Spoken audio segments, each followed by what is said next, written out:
Welcome everyone to the last, we're not quite there.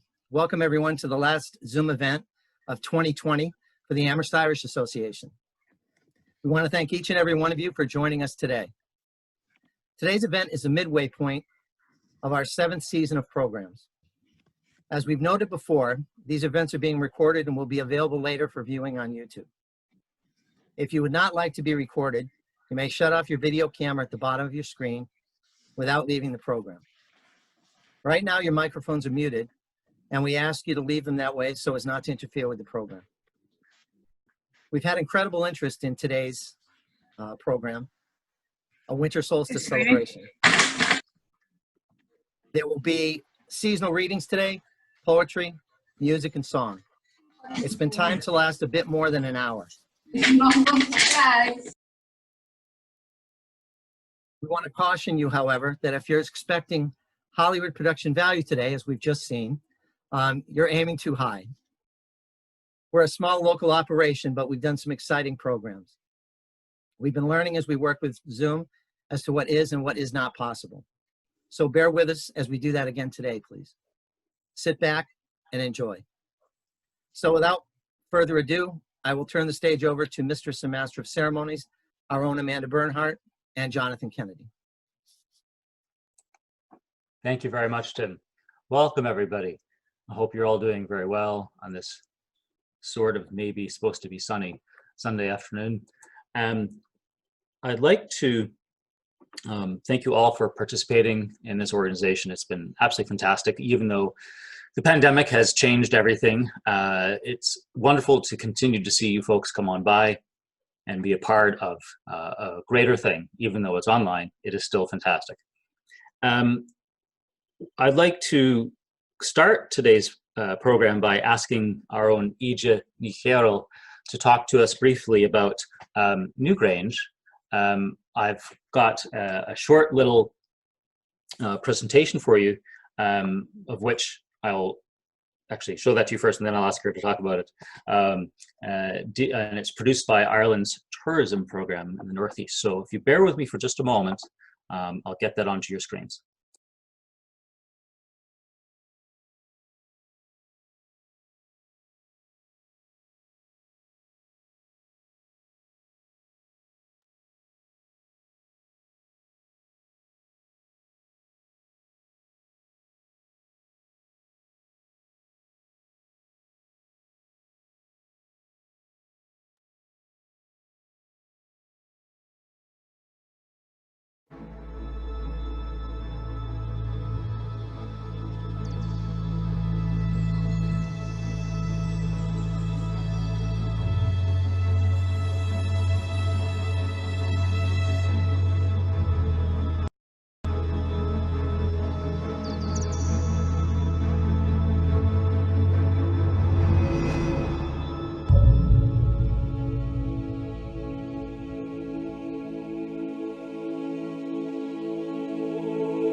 So I think for the first time ever, it will be broadcast online for the world to see. So it'll certainly be an event, and I will absolutely be checking into it. Now, AIA, it's all yours.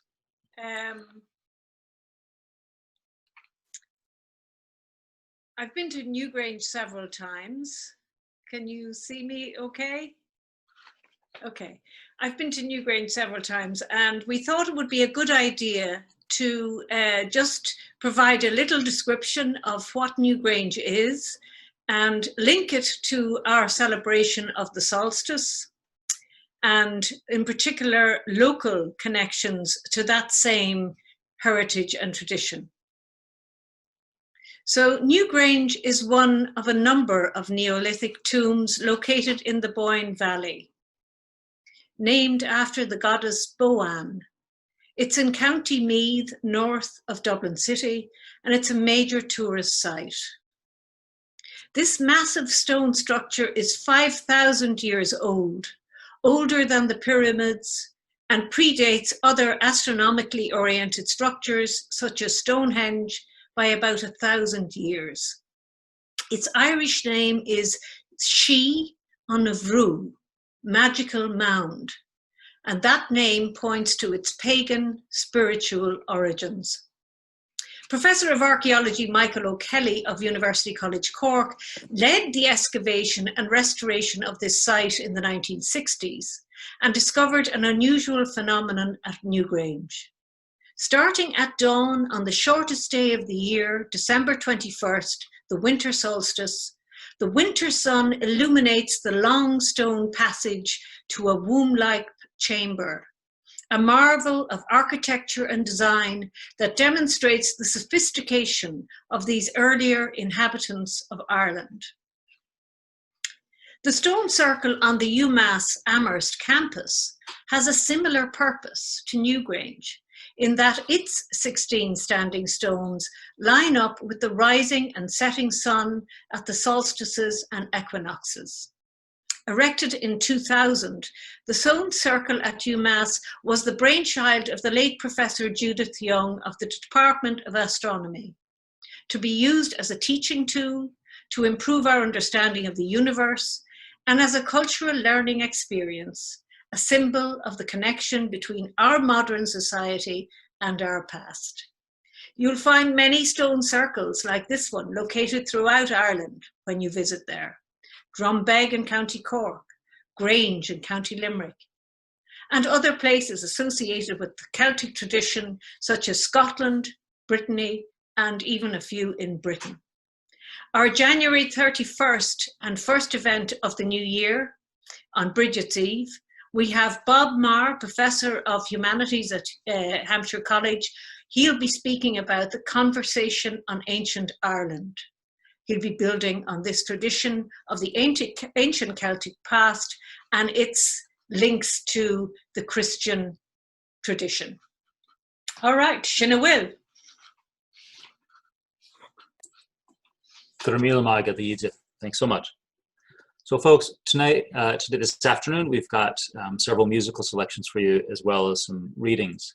I'd like to start that off with Rosemary Kane, a fantastic local musician living up in Greenfield, lovely harp player, and I've got a clip with her and with Chris Devine on fiddle for just a few moments now. So again, please pardon us all. This is a very homegrown event. One moment, please.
Now, several of these pieces are also available on YouTube. So I'd be happy to send out those YouTube links for people if they're interested in watching it without audio technical hangouts. So now I'd like to ask our own Annie Rogers to jump in and break up some musical selections with a beautiful reading.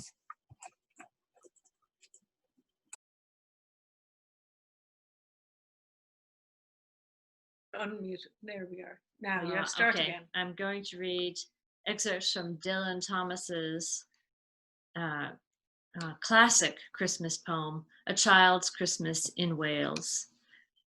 This was first recorded on BBC Radio in 1952.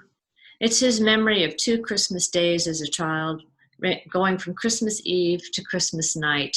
And I truly encourage you to find a copy online and to read the whole thing. And if you're with people near Christmas, to read it aloud to one another. It's just gorgeous. I'm just going to do the opening and the closing. One Christmas was so much like another in those years around the sea town corner now. And out of all sound except the distant speaking of the voices, I sometimes hear a moment before sleep. I can never remember whether it snowed for 6 days and 6 nights when I was 12, or whether it snowed for 12 days and 12 nights when I was 6. All the Christmases rolled down toward the two-tongued sea, like a cold and headlong moon bundling down the sky that was our street. They stop at the rim of the ice-edged, fish-freezing waves, and I plunge in my hands and bring out whatever I can find. And then there's a whole series of absolutely charming narratives of Christmas Eve and Christmas Day. And this is now as Christmas night. Always on Christmas night, there was music. An uncle played the fiddle, a cousin sang Cherry Ripe, and another uncle sang Drake's Drum. It was very warm in the little house. Auntie Hannah, who had got onto the parsnip wine, sang a song about bleeding hearts and death, and then another in which she said her heart was like a bird's nest. And then everyone laughed, and I went up to bed. Looking through my bedroom window out into the moonlight and the unending smoke-covered snow, I could see lights in the windows of all the houses on our hill and hear the music rising from them in the long, steady falling night. I turned the gas down. I got into bed. I said some words to the close and holy darkness, and then I slept.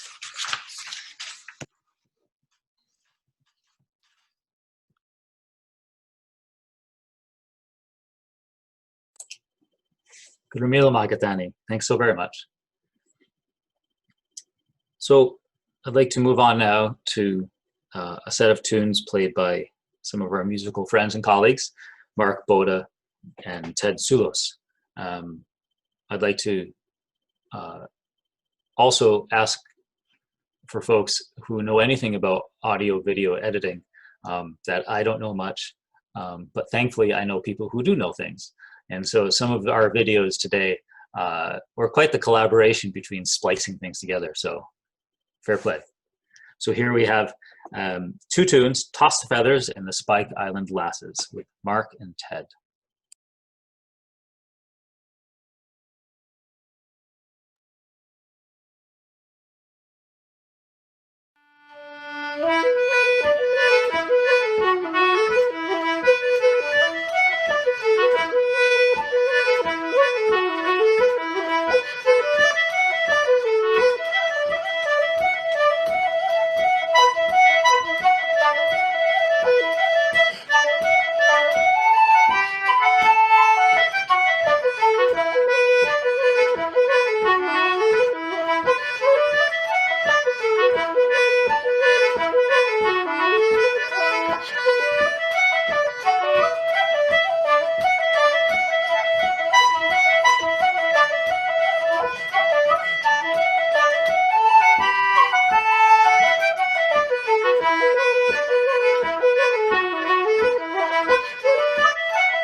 song titles or tune titles in Irish traditional music are often a source of curiosity, if not laughter and, you know, maybe an eyebrow cocking here and there. That last tune is Spike Island Lasses. And Spike Island is a relatively small island in County Cork, and it was the site of a monastic settlement. And then is now a site of a fort, and it was a prison at one point. So Spike Island Lasses, I don't know what that means, but it's interesting anyway. So very good. Thanks to Mark and Ted for that. And now I'd like to ask Sam to jump in. Hi, everyone. Thank you so much for being here. This is not an Irish tradition, but it was a tradition in the Amherst home where I grew up. Sometime around the end of the day on Christmas Eve, when as a small boy I would be getting ready to go off to bed, we would read A Visit from St. Nicholas, or The Night Before Christmas. And just a little about the poem before I begin. I'm sure you're all familiar with it, but the story goes that on December 23rd, 1823, a poem called A Visit from St. Nicholas was published anonymously in the Sentinel, the daily local newspaper of Troy, New York. This piece offered a different take on Santa Claus, a figure who was, until that time, traditionally depicted as a thinner, less jolly, horse-riding disciplinarian, a combination of mythologies about the British Father Christmas, the Dutch Sinterklaas, and the 4th century Bishop St. Nicholas of Myra. But the poem in the newspaper painted a different picture. It gave Santa 8 reindeer and even named them. It described a Santa who could magically sneak in and out of houses via chimneys. And it created the venerated, cheerful, chubby icon that is ever present in holiday cards, movies, television shows, and malls everywhere. The poem, of course, is now known as "'Twas the Night Before Christmas" by Clement Clark Moore. 'Twas the night before Christmas, when all through the house not a creature was stirring, not even a mouse. The stockings were hung by the chimney with care, in hopes that St. Nicholas soon would be there. The children were nestled all snug in their beds, while visions of sugar plums danced in their heads. And Mama in her kerchief, and I in my cap, had just settled our brains for a long winter's nap. When out on the lawn there arose such a clatter, I sprang from my bed to see what was the matter.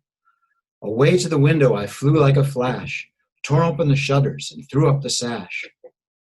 The moon on the breast of the new-fallen snow gave luster of midday to objects below, when what to my wondering eye should appear but a miniature sleigh and 8 tiny reindeer with a little old driver, so lively and quick, I knew in a moment it must be St. Nick. More rapid than eagles his coursers they came, and he whistled and shouted and called them by name. Now Dasher, now Dancer, now Prancer and Vixen, on Comet, on Cupid, on Donner and Blitzen, to the top of the porch, to the top of the wall, now dash away, dash away, dash away all. As dry leaves that before the wild hurricane fly, when they meet with an obstacle mount to the sky, so up to the housetop the coursers they flew, with a sleigh full of toys and St. Nicholas too. And then, in a twinkling, I heard on the roof the prancing and pawing of each little hoof. As I drew in my head and was turning around, down the chimney St. Nicholas came with a bound. He was dressed all in fur from his head to his foot, and his clothes were all tarnished with ashes and soot. A bundle of toys he had flung on his back, and he looked like a peddler just opening his pack. His eyes, how they twinkled, his dimples, how merry. His cheeks were like roses, his nose like a cherry. His droll little mouth was drawn up like a bow, and the beard of his chin was as white as the snow. The stump of a pipe he held tight in his teeth, and the smoke it encircled his head like a wreath. He had a broad face and a little round belly that shook when he laughed like a bowl full of jelly. He was chubby and plump, a right jolly old elf, and I laughed when I saw him in spite of myself. A wink of his eye and a twist of his head soon gave me to know I had nothing to dread. He spoke not a word, but went straight to his work, and filled all the stockings, then turned with a jerk, and laying a finger aside of his nose and giving a nod, up the chimney he rose. He sprang to his sleigh, to his team gave a whistle, and away they all flew like the down of a thistle. But I heard him exclaim ere he drove out of sight, "Happy Christmas to all, and to all a good night." Thank you. Thanks so much, Sam. I forgot we've got those reactions. I can do a little applause in the top of my window there. That's brilliant. Thank you so much. Now, folks, I'd like to take it back to some tunes. I have a good friend of ours, David Cantini, his son, Gus, and David's wife, Anne, on piano.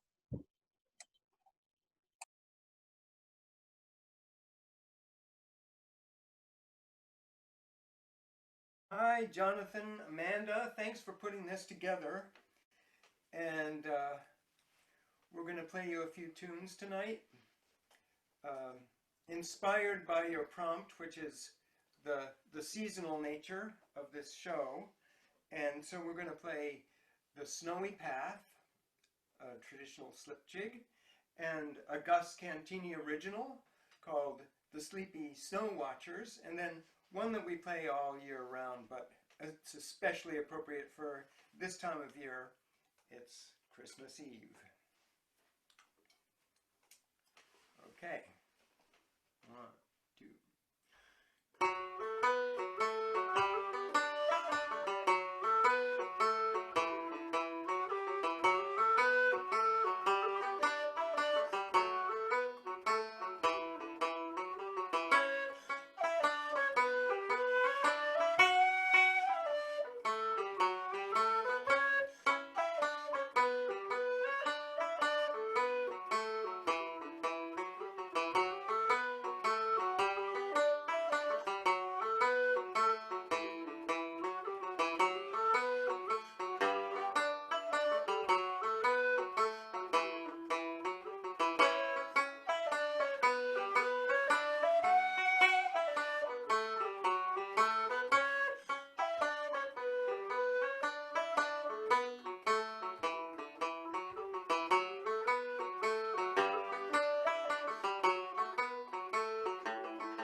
Thank you all. And a Merry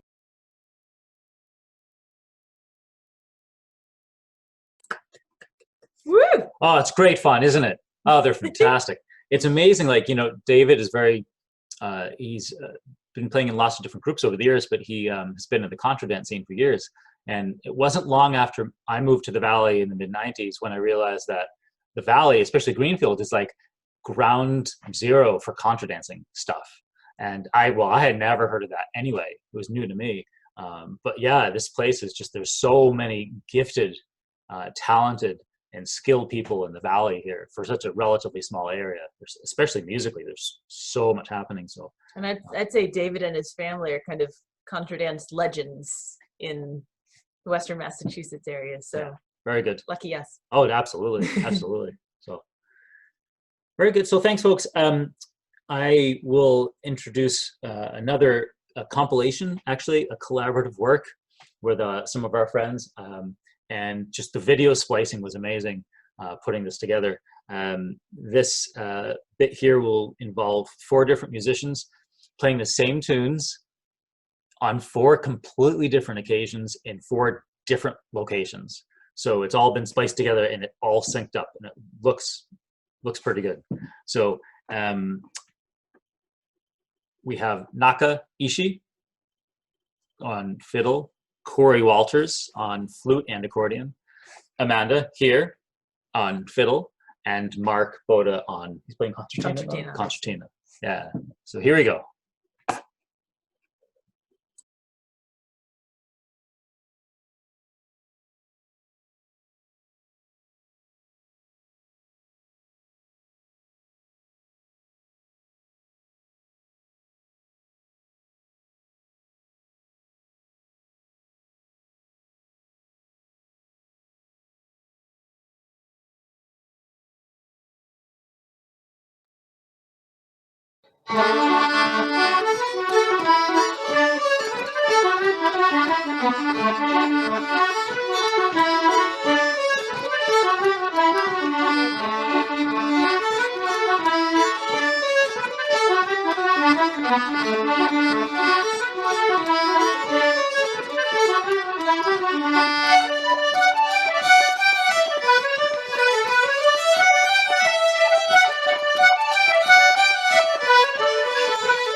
that last tune is what I affectionately call a head banging session tune.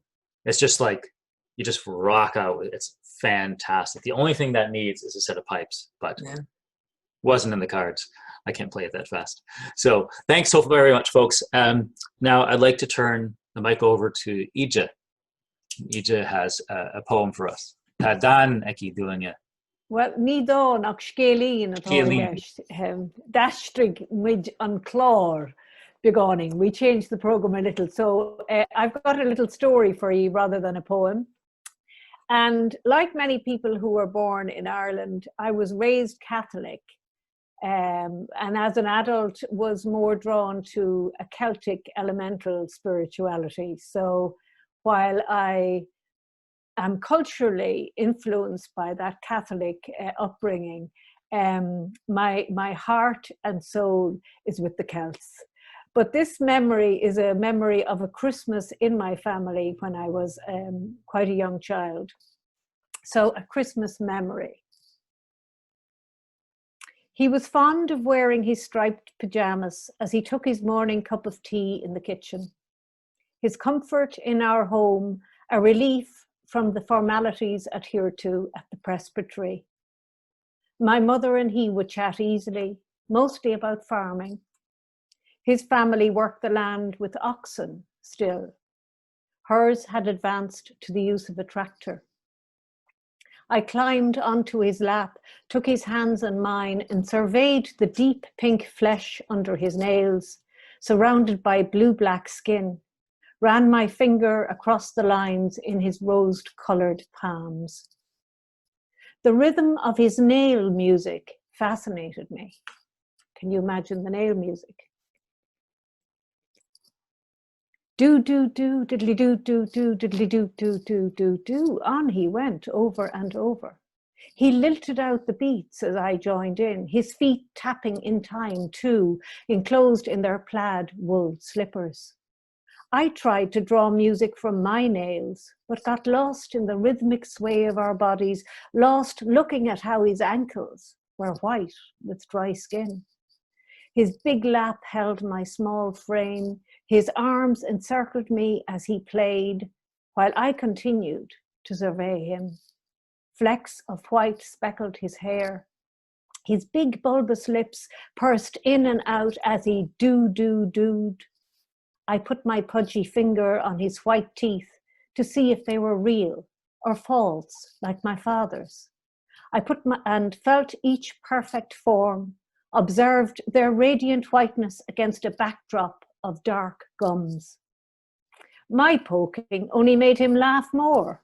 His tongue began to click in rhythm until we two were a mass of bouncing energy in our night attire. I told everyone at school that my uncle, Father Tentani, was home from the missions in Africa.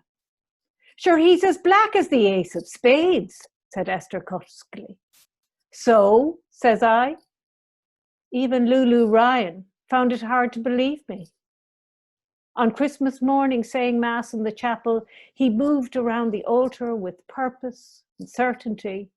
The vestments he wore were of a heavy cream fabric with gold brocade, elegant, beautiful. He spoke to the congregation in serious tones, not those of our playtimes. I stared up at him, desperately trying to catch his eye, to find some flicker of my frolicsome friend. His pious self conducted the ritual with ease and respect. By communion time, I envied people their proximity to him, their passage to the altar rail to receive the sacred host. I could only watch from the pew. I wanted one of those white circles from his hands, his fingers barely touching the holy bread. I wanted to say to him, Amen. Yes, to say Amen with all the weight of thankfulness. But he was unavailable to me, distant. Towards the end of Mass, when he asked the congregation to bow their heads in prayer to receive his blessing, I refused to take my eyes off him. And when all the others were lost in their private meditation on that Christmas morning, Father Tentani turned, winked at me, his big smile crossing his handsome black face as he said, "Let us go in peace." "Amen," I said. "Amen."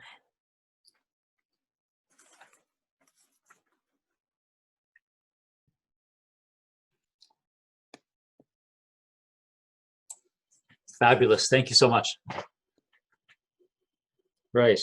So I'd like to move back a little bit into the musical realm. Again, local folks in Amherst, Andrea Cooper and her husband, Mark Roberts, will be gracing us with a bit of music. It's interesting because years ago when I first started getting into Irish traditional music in the mid-90s-ish, I guess, at some point, I think in the early 2000s, maybe late 90s, when I was becoming interested in the uilleann pipes, which is my instrument for the most part, I came across this LP. Actually, no, I came across a bootleg recording of an LP called Light Through the Leaves. And it wasn't, not all the tunes were there apparently, but most of them were. And I remember hearing some flute and whistle music in addition to piping, but the flute and whistle music was also very, very nice. And there was this guy there, Mark Roberts, who were recording his tunes. And I thought, oh, that guy's really good. He's got a good, he's got the nya, as we would say. He's got the juice. Like, he's got some really nice music.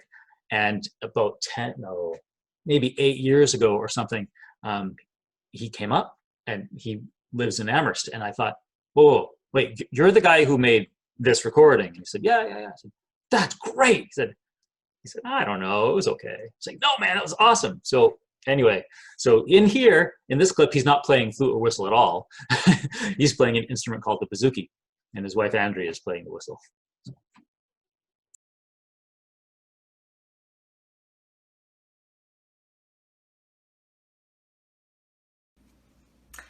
Hi everyone, my name is Andrea Cooper.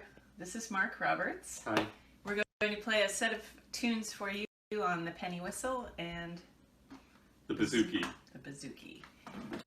We'll start with a slip jig that Liz Carroll wrote called Liam Childs, and go into a jig, Donegal Lass. Yeah, we missed the company at the church hall and the scones and the tea, but here's a couple tunes to keep you going. Keep us going. Okay.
thanks to Andrea and Mark for that. Their son recorded it, so that was nice. And I meant to mention to you, for some reason, no matter what I tried to do, I could not get the audio and video to come out perfectly in this, so I do apologize. But the music was great anyway, so thank you very much. Who's next? Ooh. Now, I have a wonderful, this is actually great crack. Well, they're all great crack. It's all good fun. But here I've got our friend Mark Boda, and he's playing two, how do I say this? It's him. So you'll have to see it to wait, but just it's the same person, right? But there's two of him. But he doesn't have a twin. It's just the same person. So just you'll see what I mean. So hold on. This is totally worth it.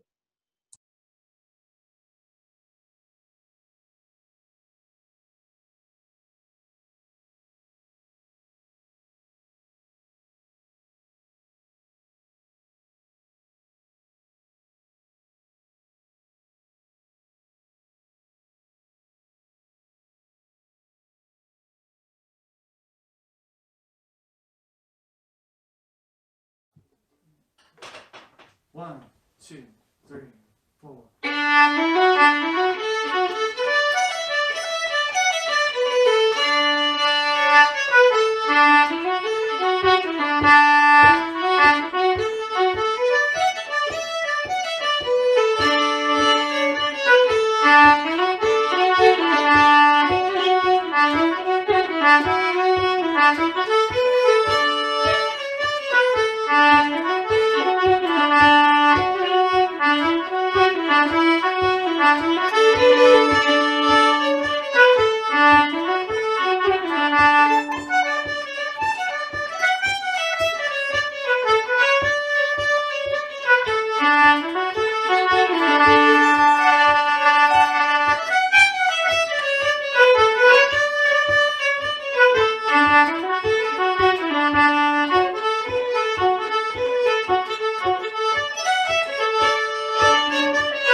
Ah, the magic of technology. Oh, yes.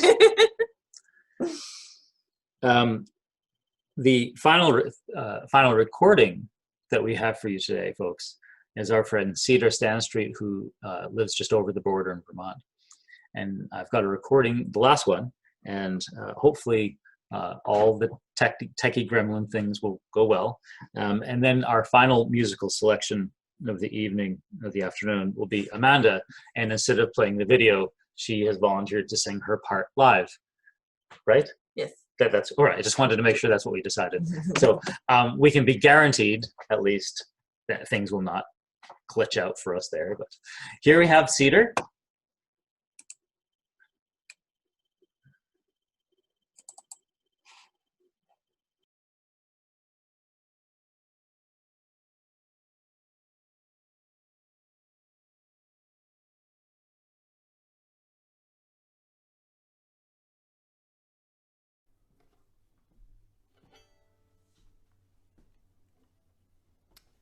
All right, 3 reels for you today.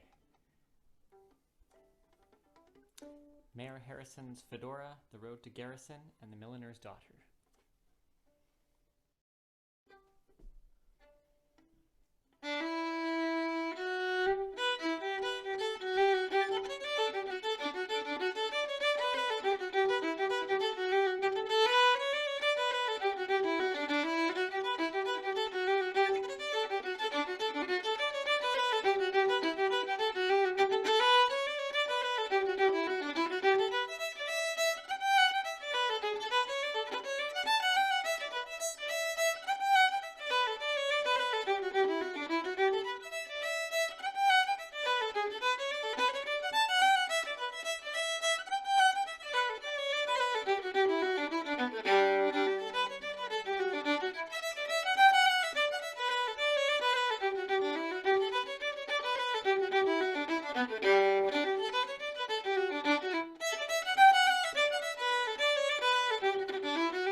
Oh, fantastic.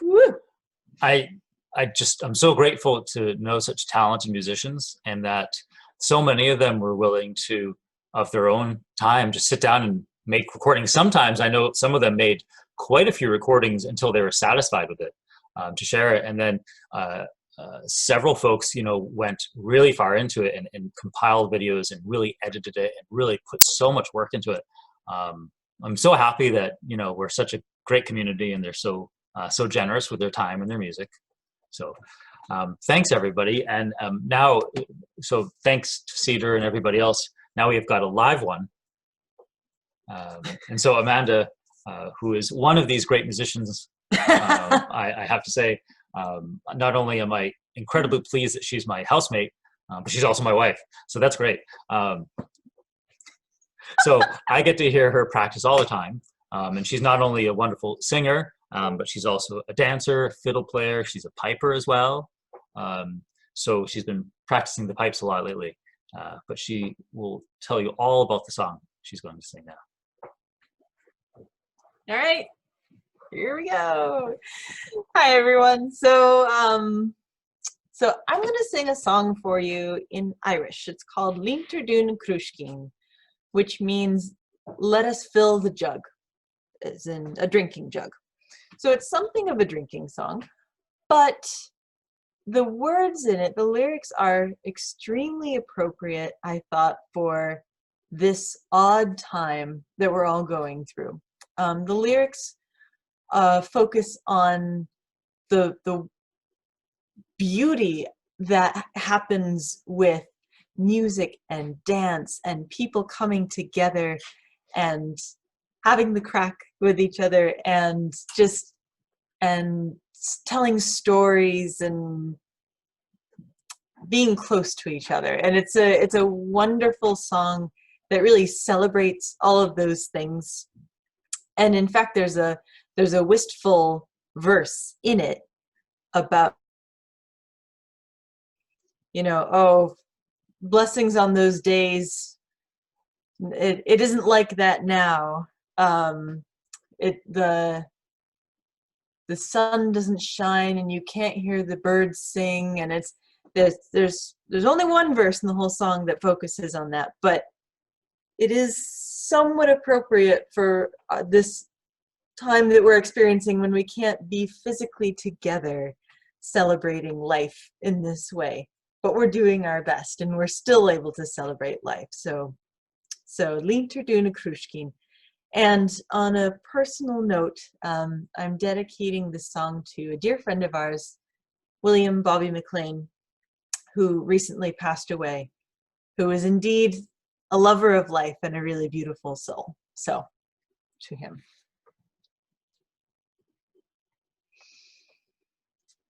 Awuhali, o malam shiv kashiri. Shivoga krina galinis, kuragria krinyudini. Naar swaintjem her na skafferis, it grinner ardenini. Ik kwichu na stravagins, a cogni gushitu. Is Líontar dún Cruiscín, spune shallan. Is Jackety and a live a halini na jilshire. Brain da huna braie, charis mahu over Grishzi. All the matches, bemin shall kushinsa. O bem stu with monomal, is Florida what a wind tail shawl. Is Líontar dún Cruiscín, spune shallan. Upon the view, critic tag, chalk no walachanena. A galgaris a proros, a fehulen armina. Spayeru helga straffer, grimski han and a queenvan. She's for well and ratni see the party up go creel. Is Líontar dún Cruiscín, spune shallan. Ich alone beachin you gwyn hwsar and catcha. And pibera shendun shin beheving sasta. Saborenak na majnya hug of strugan and a kragyan. She's for you, but no go Greek nation tarnya. Is Líontar dún Cruiscín, spune shallan. Our manat lesh na leishin, amora darin seal shaw. Níl grína táirí tanán níl gealaán san líe. Níl ceanna nain ho constan an ó fidilan ó plíban. Níl an na blad fan fallú agus brisin sin mo chrísa. Is límte na cruúsin spíseán. A bhucha lís a chalmí tá na seirbh an buatha. O Jan gíhar níl gan níl an seáhar gúirta. No chucky lá go tapí spéisiú scar an nuignas. Ag gol agus margní fan chinúint burbára. Is límtarú na cruúscín spíseán. An nuair a bheits man marúid an gí maithir dig na beorí. All hagi his kyolagi koklani ma for nori. And shen talking na kelames janagi maharu. Es west the gila battle chama heart baga smona.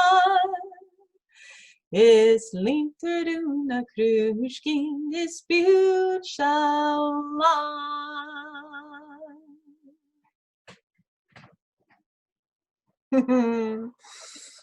Thanks, everybody. Good reminder. How are Rosh Hashanah Jazz? Wasn't that wonderful? Absolutely gorgeous. Well, I heard you, Tamaj, Vagna Kriknaha and Shaw Tornona. Agus Bavralen are Muikas a Hort Steve.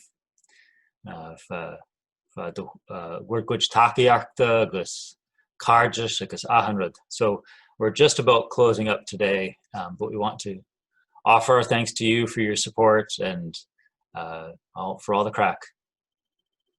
So thank you very much. I'd like to turn this back to, I think Tim's on the list, is it now, for a bit of a conclusion. So on to you, Tim. Thank you. Thank you, Jonathan and Amanda. That was incredible. That was incredible. We hope you all enjoyed today's program. If so, please let us know, and we'll try to make it a more permanent part of our programming. You can always reach us at Amherst Irish Association @gmail.com, and we'd be very happy to hear your thoughts. I'm going to share my screen here for a moment, so bear with me.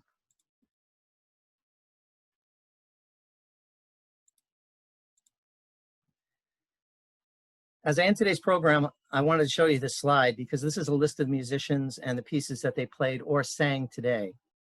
Now, before I get an email regarding this, I will send this list out to all members with a YouTube link for today's program. So you will have it. If you're not a member, please don't worry. You can just go to YouTube in the next day or so, search for Amherst Irish Association, and pull up this program. You'll find this slide near the end of the video. So this should answer your questions regarding the songs. As you can imagine, a program like this takes a lot of effort, and we have many people to thank. For our musicians, firstly, Rosemary King, Mark Boda, Ted Sulis, David, Gus, and Ann Cantini, Corey Walters, Mark Roberts, Andrea Cooper, and Cedar Stanistreet. Our thanks to Amanda Bernhardt for her music today and her beautiful song. Thanks to Ida O'Carroll, Annie Rogers, and Sam Hannigan for their seasonal readings. And thanks, of course, to Amanda and Jonathan for hosting this entire program. We'd also like to extend our sincerest gratitude to the Consul General of Ireland in Boston, Leisha Moore, and the Government of Ireland Immigrant Support Program, without which we could not hope to continue. Thank you. As an end note, if you're an association member, you have likely already received your free 2021 calendar by mail. If not, you should receive it within the next day or two, unless you have joined very recently. In that case, it will be along to you soon.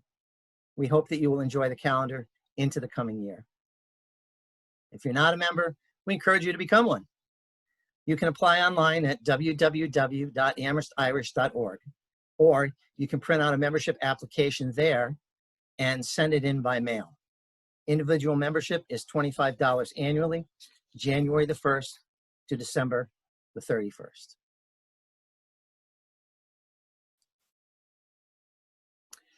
And that about does it. So until our next event on Sunday, January the 31st, 2021, best wishes to all of you and your families. Stay well, stay safe. Slán Abhaile.